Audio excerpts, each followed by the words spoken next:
Shoujo is mid. Shoujo sucks. It's for girls. Shoujo is just a waste of time. Whenever I do hear those sentiments, there's only one thing that comes to my mind, and that is you are not reading the right shoujo. Yeah, you heard that right. You are not reading the right shoujo. Shoujo, just like shonen, are very diverse manga demographics.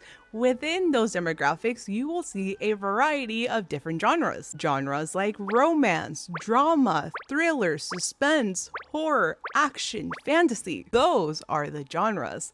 Shoujo, not a genre. Shonen, not a genre. So let's craft an example.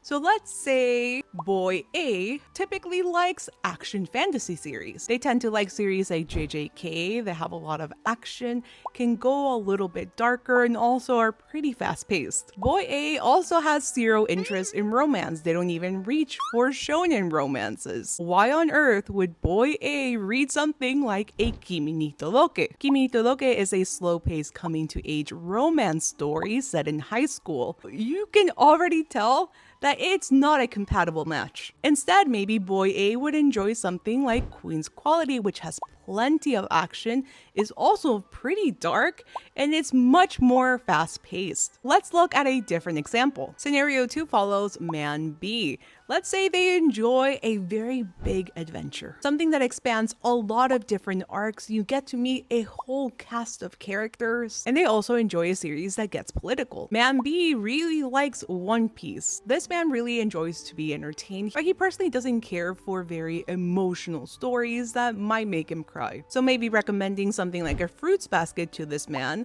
might not be his cup of tea. But since you know that he likes epic action series, then try Yona of the Dawn. In Yona of the Dawn, you also follow a hero, you get to meet a cast of characters, there's a lot of action, and there's also a lot of political drama. Basara would be another recommendation I would have because once again, we do follow a hero. There's a lot of action. There's a lot of different arcs, different characters, and the story itself feels very grand and epic. Yona of the Dawn is also a very long series with different arcs. So if you enjoy a long series with a lot of different arcs and adventures, then you might like Yona of the Dawn. And this is why when people ask for a shoujo recommendation, I usually follow back and ask, what do you like to consume? Because asking me to recommend a shoujo would be like asking me, recommend me a sandwich. There are so many different types of sandwiches, but if I want to recommend something that you will enjoy, then I need to know what you actually enjoy. So next time you hear someone say that shoujo is mid or it sucks,